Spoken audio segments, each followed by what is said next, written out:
Hello and welcome to this edition of Icon, and today we'll be talking to a painter. He is acclaimed as the greatest living painter in the UK, and he's known for his innovative way of painting using gadgets like fax machines to Polaroid to iPhones to iPads.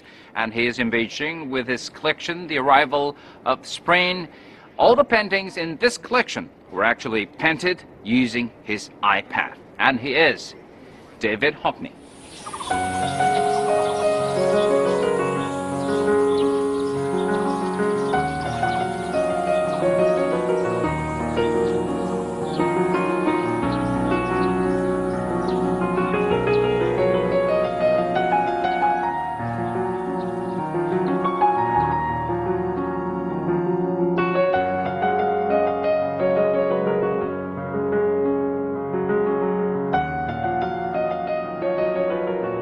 How long do you normally spend on one painting on your iPad? Quite a while, because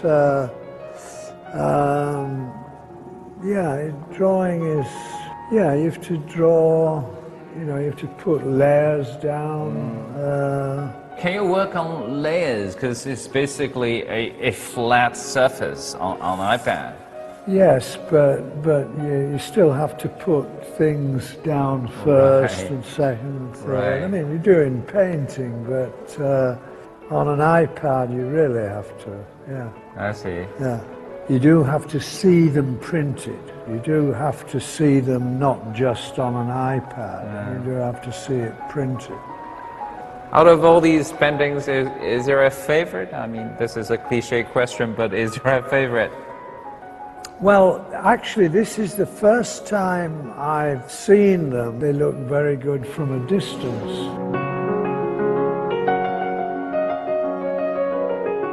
How many paintings have you brought this time? I think there's 50... 50-something. 50-something, yeah. All on iPad? All drawn on an iPad, yes. When was the first time you got your first iPad? Well, I drew on the iPhone first. iPhone first, even? First. It was like something around 2006? Yes, I got an iPhone, yes, just after they came out, because I heard you could draw on it. So I got one and started drawing on it. And I used to send them out to friends. I'd draw flowers and things. But how serious are you as a professional painter to paint on an iPad? Oh, well, I was, well, if I'm doing 50, I'm quite serious. I mean, on the iPhone, I'd made about 300 drawings. So I'd got rather good at it. And when the iPad came out, I mean, you have to draw a bit differently. On the iPhone, I drew with my thumb, because you could draw all over with the thumb, but you can't do that with an iPad. How come? It's bigger. Yes, but no, on an iPhone, I could draw like that. Right. But on an iPad, it's bigger, and in the end I used a little pen. Little pens and things, something like this or something, yeah. You carry it along. Yeah, I do. How unique is it to paint on an iPad, compared to painting on a canvas, say? Oh, well, I mean, it's different. I mean, you're drawing really on a sheet of glass, aren't you? Exactly. But that means you can't overdraw it. I mean, you can always, on paper, if you went on and on with it, well, it would go dull. You can't redo it. You can't redo it, but on an iPad, you can. And then you can play it back. I mean, you can actually play... The whole process of how you've painted. I mean, that was the first time I'd ever seen myself draw, really. How the work is being finished. Yeah, yeah.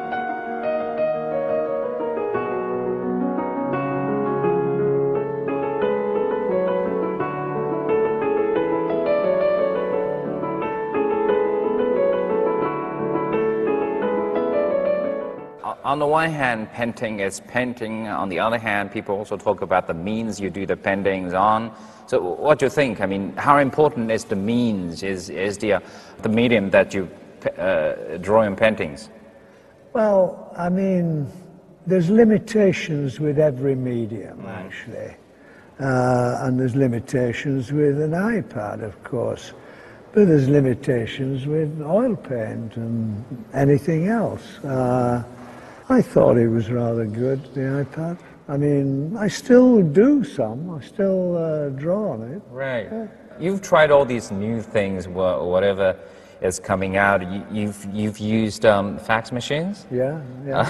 And Polaroid, yeah? Well, Polaroid, that was, 30 years ago. 30 years ago? Yeah. Just recently, I've been doing digital photography.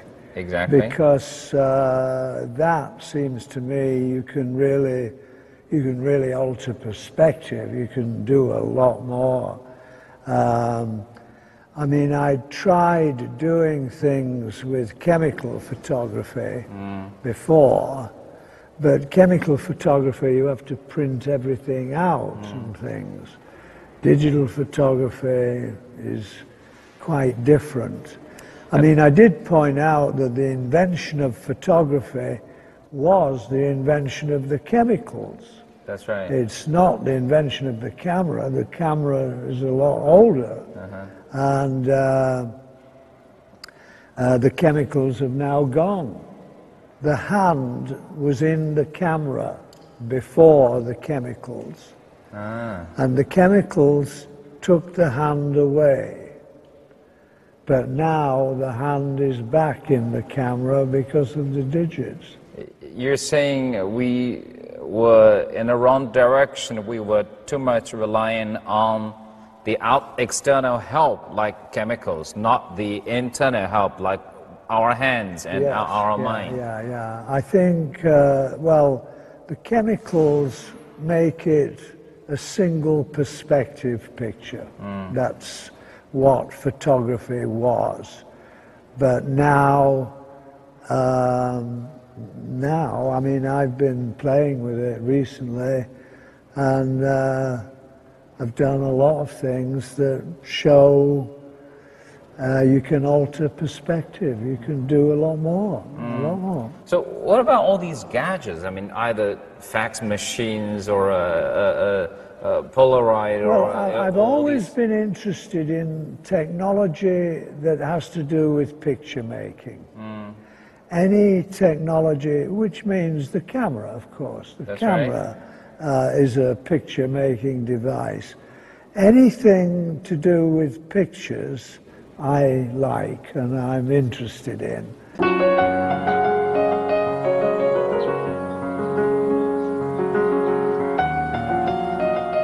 As I pointed out, I'm fascinated with any picture-making medium, any. And the camera is one, but the camera's not that good, I don't think. When it was first invented, people were worried that it might, kill painting, but didn't happen.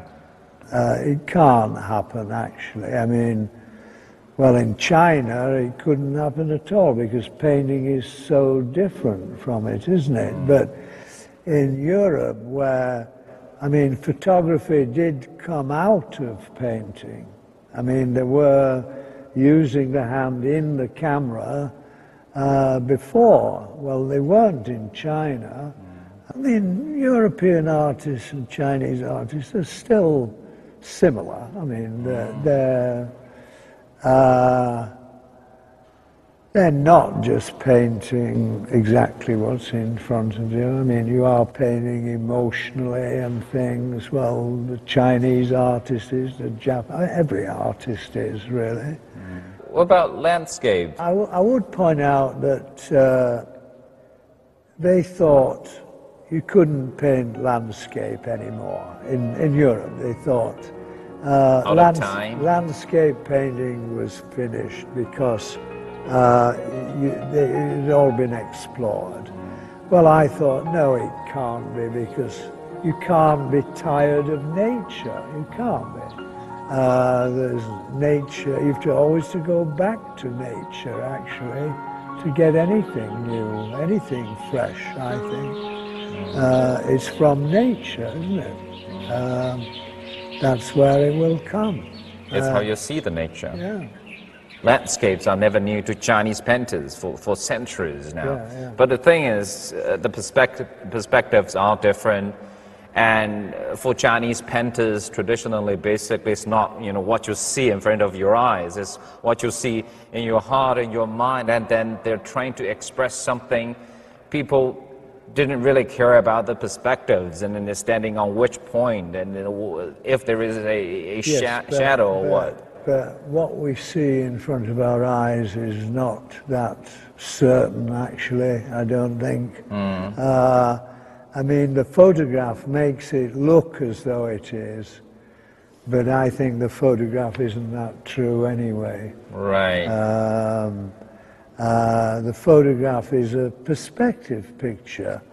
I know in the 15th century Italy, when the vanishing point was invented, it was invented because of optics. I'm sure Brunelleschi used a mirror to make his panel. A concave mirror is the same as a lens. It can project. A concave mirror can project. That's right. Yeah. But if you compare, say, Chinese painting and Western painting styles, how different are they according to your understanding? In Chinese art, there were never any shadows. Chinese, Japanese, Indian and Persian art never showed shadows. Shadows are European. And I think shadows means it comes from optics, because optics needs shadows, because I mean, as photography needed shadows until recently. And I'm certain the camera was used in European art from, the 15th century. We have a different perspective theories in China with Chinese painters. Yeah. I pointed out, if in a Chinese scroll you had a vanishing point, it would mean you had vanished. You had vanished. In my early work, I always used Chinese or Japanese perspective. I always used parallel lines. They didn't do this, they did that. And I think they're more real. They look more real. Just different angles, maybe. Yeah. I'm very deeply interested in Chinese scrolls and that way of seeing. Actually, when I first came, I didn't see the scrolls. I discovered the scrolls the year after, 1982. I made a film about a Chinese scroll in 1986. And the day I saw it, at the Metropolitan Museum, it was laid on the floor. It was private.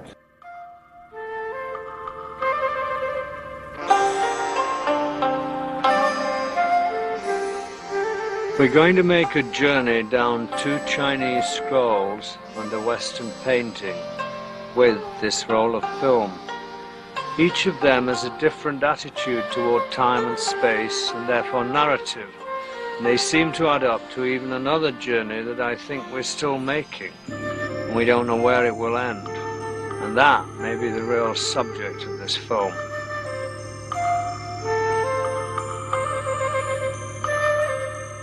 It was the Emperor visiting the southern parts of China in Wuxi, goes down the canal and things. And I remember we were just on our knees for 3 hours looking at it. 3 hours. What were you studying? Well, there were about 3,000 figures in this scroll that were all little individuals, and that was one of the great days of my life, actually, when I saw that scroll. That was, I've never forgotten it. I mean, it changed a lot of things for me. We went in the National Museum, and where you see that the scroll that they've animated, it's terrific. Oh yes, it's marvelous. An animated version of the same painting. It's marvelous, marvelous thing that I thought. Yeah, terrific. I'm deeply attracted to its spaces. I am. Is that also influencing how you paint? Yeah. In what way? It's because of its space. I mean, it's that and that. It's scrolls, and they're very long. There's no vanishing point. There's no things, and I think that's much better. I think that's much better. I'll tell you, in London once, I was in London, and when they had the Picasso and Matisse exhibition in the Tate Gallery, and I'd gone in with Lucian Freud and Frank Auerbach, some other painters.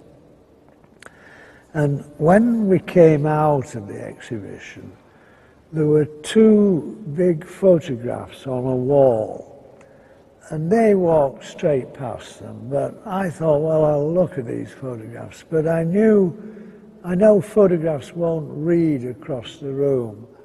So I went up to look at them. And what I thought was, well, Picasso and Matisse made the world look very exciting. The photograph makes it seem very dull. That's what I thought. I think photography was stuck. Movies have been stuck a bit, I think. In what way? When we did a show in London, we made a film using 3 cameras. Yes. And we put 3 together and upright. And a wide-angle lens gives too many diagonals and makes the distance a long way away. It's hard to feel the space. We therefore put 3 cameras together upright. You can see the joins here. They give us a much more fluid perspective and of course a wider time frame, making it possible to see more of where we have been and where we are going. More like real life, perhaps.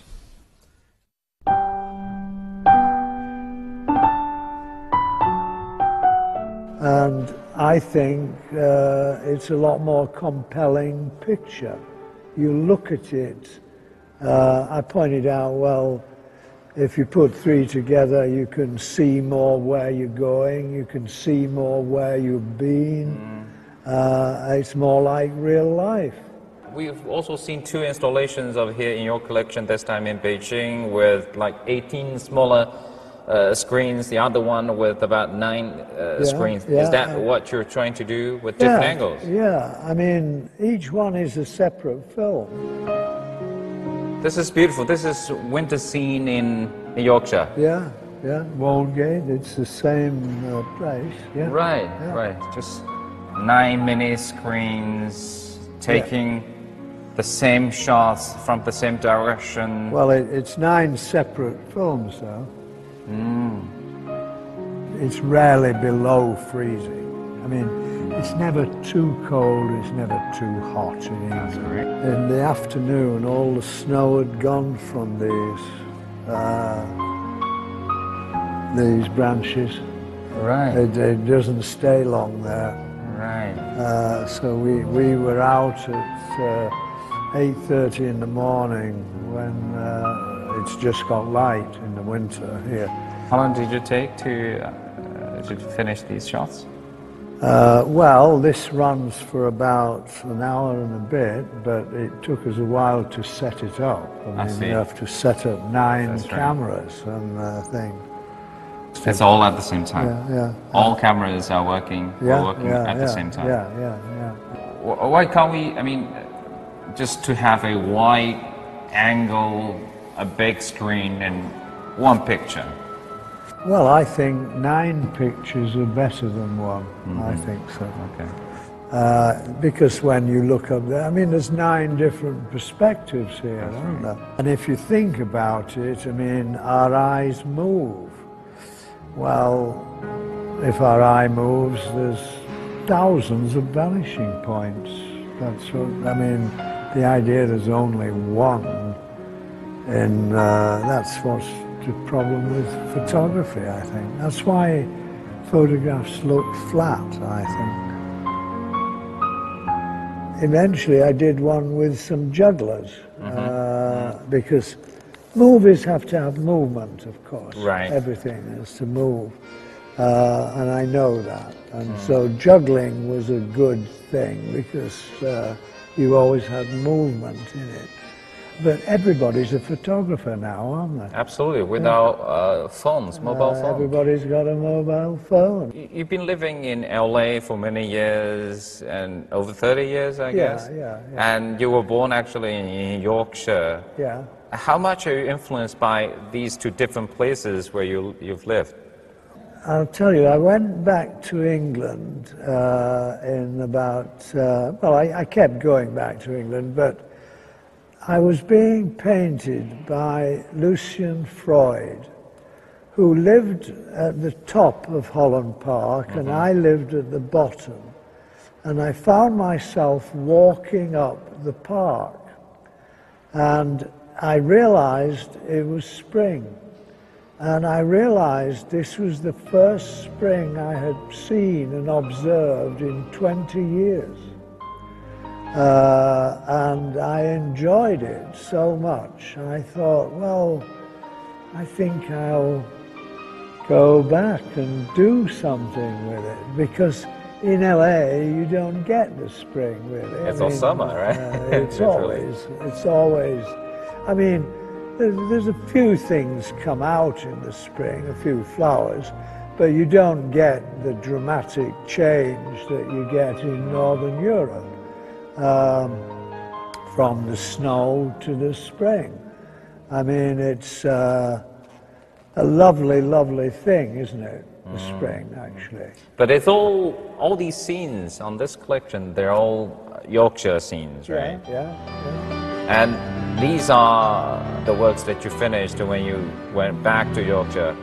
Well, I did these in 2011, and they were meant to be shown. I was going to have this large show at the Royal Academy in London in 2012, and I'd planned this carefully.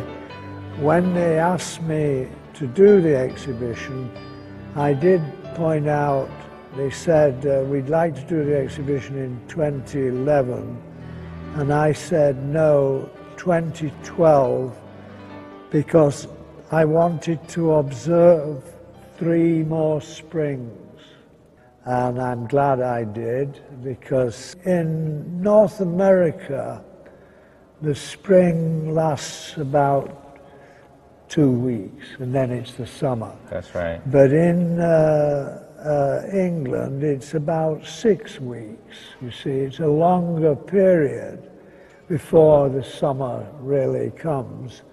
And I then knew which flowers came out first, when the blackthorn comes out before the hawthorn and things.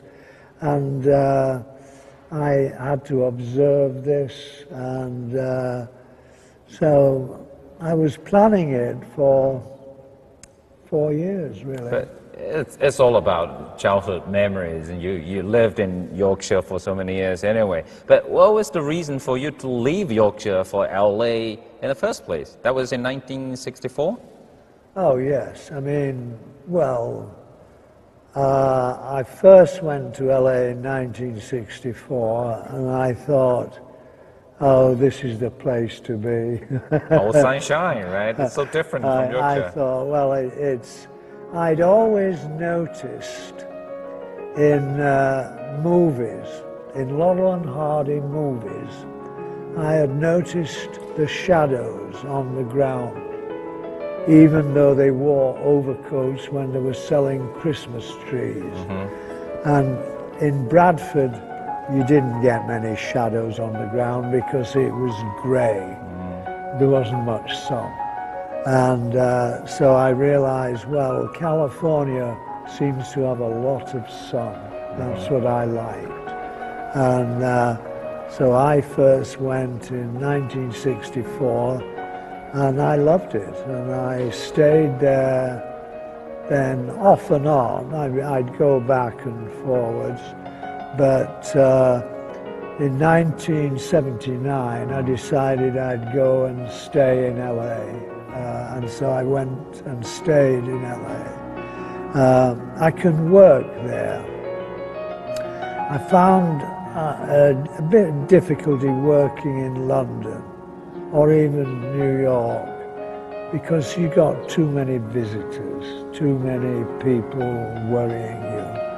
And in LA, I don't. I live in the hills. In Bridlington, I didn't. In Yorkshire, I didn't have many people. I like to work all the time. I mean, I do. If I'm not working, I'm pretty miserable, actually. But, I mean, talking about your career, are there any proudest moments of your career?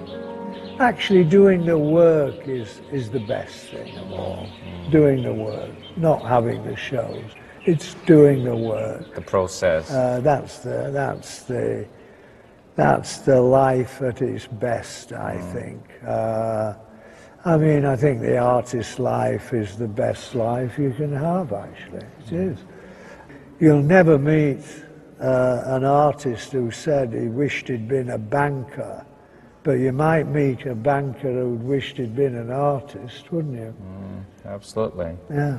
I wish I could paint myself. You know, people know you for your, your desire to be innovative and all these, revolutionized actually ways of painting.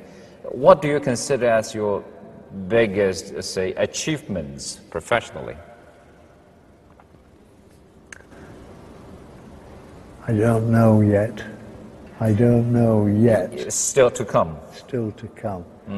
I mean, this is innovative, but I'm still finding things out, still discovering things, and I'll go on. I mean, I'll always go on discovering things, I think, yeah.